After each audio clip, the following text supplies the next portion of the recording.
মালদায় নদী ভাঙন অব্যাহত। ভাঙন আতঙ্কে দিশেহারা ভূতনিবাসী। প্রায় ৩ কিলোমিটার এলাকা জুড়ে ইতিমধ্যেই বাঁধ বিলীন হয়েছে নদীগর্ভে। বর্তমানে নদীর বিপুল জলরাশি প্রতিনিয়ত ধাক্কা মারছে অস্থায়ী বাঁধে, যা দেখে আতঙ্কে ঘুম উড়েছে ভূতনিবাসীর। বর্ষার মরশুমে মালদায় ফি বছর ফিরে আসে ভাঙন আতঙ্ক, যেমনটা ফিরে এসেছে এবারও। এবছর মালদার রতুয়া ১ নম্বর ব্লকের মহানন্দাটোলা ও বিলাইমারি অঞ্চলের খাসমহল এলাকায় বর্তমানে চলছে ভয়াবহ নদী ভাঙন। কোসির জল ফুলহরে মিশে ভয়াবহ রূপ ধারণ করেছে ফুলহর। প্রতিনিয়ত কাটছে নদী পার। গত ১ সপ্তাহের মধ্যে রতুয়ার খাসমহল এলাকার বিস্তীর্ণ জনপদ তলিয়ে গেছে নদীগর্ভে। সর্বশান্ত হয়েছে শতাধিক পরিবার। আরো ২ শতাধিক পরিবার দাঁড়িয়ে রয়েছে ফুলহরের আগ্রাসী ভাঙনের মুখে। তাই খাসমহল এলাকার বাসিন্দারা ভাঙনের হাত থেকে বাঁচতে নিজে থেকেই নিজেদের ঘরবাড়ি ভেঙে সরে পড়ছে নিরাপদ আশ্রয়ের খোঁজে। এগুলো নিয়ে আসলাম বিলাইমারি থেকে, খাসমহল থেকে নিয়ে যাচ্ছে হাড্ডিবানা স্কুল ভর্তি। ও ইসে কাটছে, গঙ্গায় কাটছে, সেজন্য এরকম পরিবার মোটামুটি ধরলাম যে ১-২০০ ঘর। ২০০ ঘর? হ্যাঁ, ২০০ ঘর এখন বাড়ি অলরেডি ভেঙে দিয়েছে। কেন? এই গঙ্গার জন্য।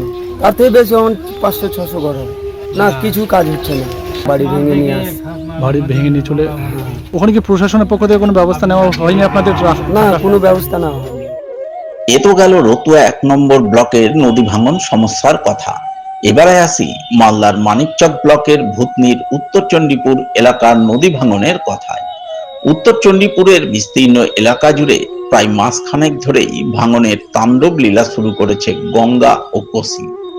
দুই নদীর সাঁড়াশি আক্রমণে এবছর ইতিমধ্যে উত্তর চণ্ডীপুর এলাকার মূল বাঁধ নিশ্চিহ্ন হয়েছে। ফলে বর্তমানে প্রায় ৩ কিলোমিটার এলাকা জুড়ে কোনো বাঁধ নেই। অস্থায়ী বাঁধ থাকলেও তাতে ভাঙন ধরেছে। জায়গায় জায়গায় অস্থায়ী বাঁধের একাংশ গ্রাস করেছে ভয়ঙ্করী গঙ্গা। ফলে নদীতে জলস্ফীতি ঘটলেই ভূতনির বিস্তীর্ণ এলাকা ভেসে যাওয়ার আশঙ্কা তৈরি হয়েছে। আর এতে সিঁদুরে মেঘ দেখছেন ভূতনির উত্তর চণ্ডীপুরের কেশরপুর এলাকার বাসিন্দারা। এই তো কাটছে, চাপ দিচ্ছে, এখনো ভাঙন আছে? এখনো ভাঙন আছে, সবটাই কেটেছে, কোনো কাজ হয়েছে না, কোনো কিছু এখানে ব্যবস্থা দেওয়া যাচ্ছে না। তাই এই ধরবেন যে এই ভূতনিতে এইখানে ছিদ্র, ওইখানে ছিদ্র, কেউটাও বাঁধবার কোনো ব্যবস্থা করতো, তাও হয়তো এটা কাটছে, তো কাটতে দেন বাহিরে এই ধরনের ব্যবস্থা করতো। মাছ দিয়ে জল খুবই ভয়, রাতের বেলা ঘুমাইতে পারছে না মানুষ। এইসব নদীর গর্জন দেখছি। স্কুলও পড়ে গেল, সরকারি স্কুল ছিল সেটাও পড়ে গেল। কিন্তু দেখেন না, এটা দিয়ে সব ঘর বাড়ি ফেলেছে, সব দানা পানি, সব বাক্সা বুসি, খাট মাঠ সব ফেলেছে রাস্তার ধারে। সরকারের কোনো ব্যবস্থাই না, কি করা যাবে? ভূতনিবাসীর অভিযোগ, যেভাবে ভাঙন চলছে তাতে আগামী দিনে গোটা ভূতনি এলাকা জলের তলায় চলে যেতে পারে। তাই অবিলম্বে ভাঙন প্রতিরোধের কাজ করা দরকার। তবে বালির বস্তা বাঁশ ফেলে ভাঙন আটকানো সম্ভব নয়। এইভাবে কাজের নামে সরকারি টাকা লুটপাট চলছে। ভাঙন আটকাতে হলে বোল্ডার পিচিং কিংবা কংক্রিট বাঁধ নির্মাণ করতে হবে। তাই এই কাজ শুরুর জন্য তারা কেন্দ্র এবং রাজ্য দুই সরকারকে এগিয়ে আসার আবেদন জানান। মানুষের দাদা অবস্থা পুরা খারাপ। ৩-৪ জায়গা বাঁধের অংশ কেটে আছে। যদি এভাবে জল বাড়তে থাকে, আর বাড়বে তো, এখন সিজন আছে, জল বাড়বে। জল যদি বেশি বেড়ে যায় তো ৩-৪ জায়গা যেইগুলি জায়গা কেটে আছে ঢুকে যাবে জল, ভূতনিটা ভেসে যাবে জলে, মানুষের তছনছ হয়ে যাবে। সেটার জন্য বলি নেতারাকে যে এখানে ভালো করে বাঁধ দিতে হবে ৩ কিলোমিটারের একটি, আর ভালো করে কাজ করতে হবে।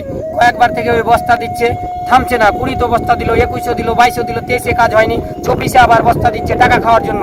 যে সিস্টেমে টাকা খাচ্ছে ওই জন্য ওই ভালো কাজ করছে না পাথর দিয়ে। সব নেতারা ছোট মোটো, মমতা ব্যানার্জি টাকা দিচ্ছে ঠিকই, কিন্তু নিচের লেভেলের নেতারা টাকা খাওয়ার জন্য ওই বাঁশ আর বাল্লি বস্তা দিচ্ছে, কিছুতেই কিছু রক্ষা হচ্ছে না। কোসি নদী কেটে খাসমহল বিলাইমারি কেটে একদম তছনছ হয়ে গেল। হাজার হাজার বাড়ি রতুয়া নিয়ে যাচ্ছে কেটে, কোথায় কোথায় ঘর বাড়িকে ছিটিয়ে ফেলে দিচ্ছে, আর জমি জায়গা গঙ্গার তলায় তলিয়ে যাচ্ছে। সেটাই বলি যে আমাদের ভালো করে কাজ করতে হবে। মোদি কাকুকে বলি আর মমতা ব্যানার্জিকে যে আরসিসি নইলে পাথর দিয়ে কাজ করুন, তবে থামবে। ইমিডিয়েটলি আমাদের এখানে 3 কিলোমিটারের একটি বাঁধ চাই 2-3 দিনের মধ্যে, নইলে জল বেড়ে গেলে ভূতনিটা ভেসে যাবে। এটাই আমরা আবেদন করি, তাছাড়া আর কোনো উপায় নাই। এখন কি বলছে, টেকনিক বাঁশ বাল্লি এইগুলি দিচ্ছে। ভূতনির ভাঙন পরিস্থিতি পরিদর্শনে শনিবার কেশরপুর এলাকায় যান জেলা সেচ দপ্তরের আধিকারিকরা। ওই সময় স্থানীয় বাসিন্দা সহ গঙ্গা ভাঙন প্রতিরোধ অ্যাকশন নাগরিক কমিটির সদস্যরা মিলে সেচ দপ্তরের আধিকারিকদের ঘিরে ধরেন। তাদের কাছে ভাঙন রোধের সঠিক কাজ শুরুর দাবিতে ক্ষোভ উগরে দেন।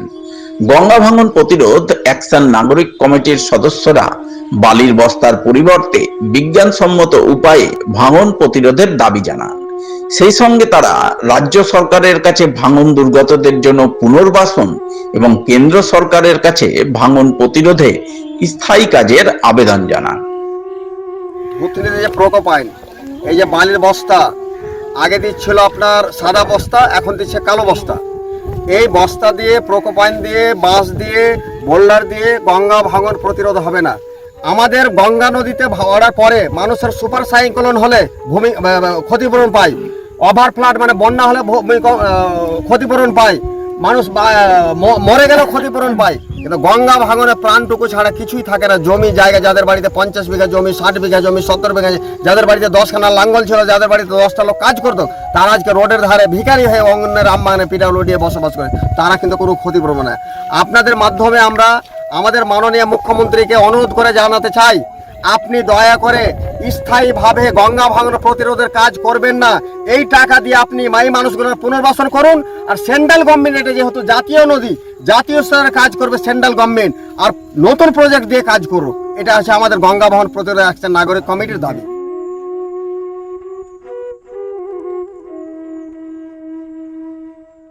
পশ্চিমবঙ্গ বিজ্ঞান মঞ্চ এবং মালদা কলেজের যৌথ উদ্যোগে ক্যারিয়ার কাউন্সেলিং এবং মোটিভেশন প্রোগ্রাম হয়ে গেল শনিবার।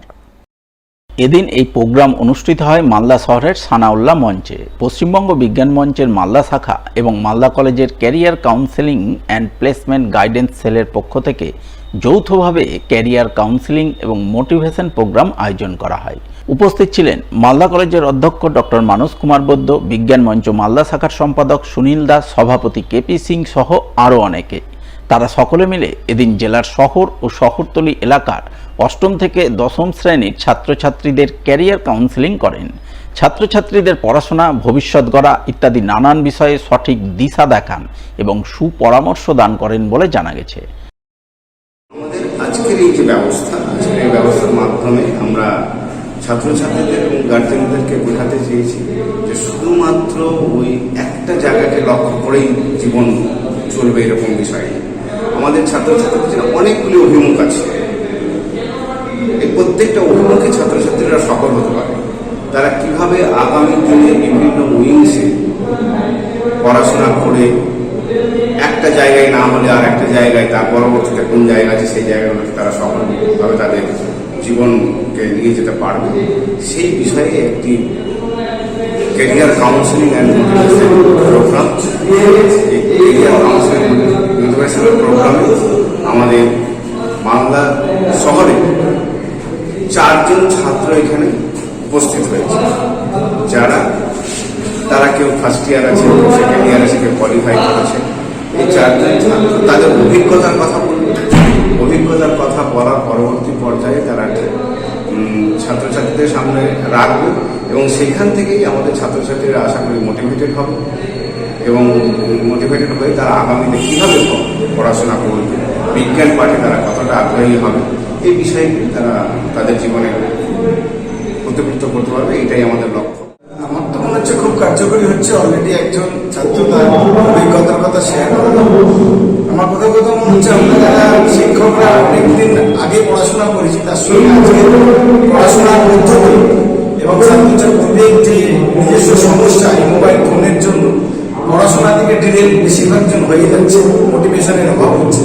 কারণ আমাদের মালদা জেলাতেই যে সমস্ত ছাত্রছাত্রী তারা আজকের দিনে যে সমস্ত কঠিন পরীক্ষায় সাফল্য হয়ে তারা আগামী ভালো কেরিয়ারের দিকে এগিয়ে যাচ্ছে, সেই জন কৃতি 4 জন ছাত্রকে আমরা বক্তা হিসাবে এনেছি এবং তাদের বক্তব্য শুনছে সবাই খুব সাইলেন্টলি। আমার ভালো লাগছে। আজকের অনুষ্ঠানটা একটা অন্য মাত্রা পাবে বলে আমার মনে হয়, এবং ছাত্রছাত্রীরা ভীষণভাবে উপকৃত হবে। আগামী দিনে আমরা বিজ্ঞান মঞ্চকে সামনে নিয়ে মালদা কলেজের ইন্ডিয়ান কাউন্সিলিং সেল এবং প্লেসমেন্ট গাইডেন্স সেল যৌথভাবে অনুষ্ঠানটা করছে। আগামী দিনে আমার মনে হচ্ছে এই অনুষ্ঠান আরো বেশি করার দরকার হবে।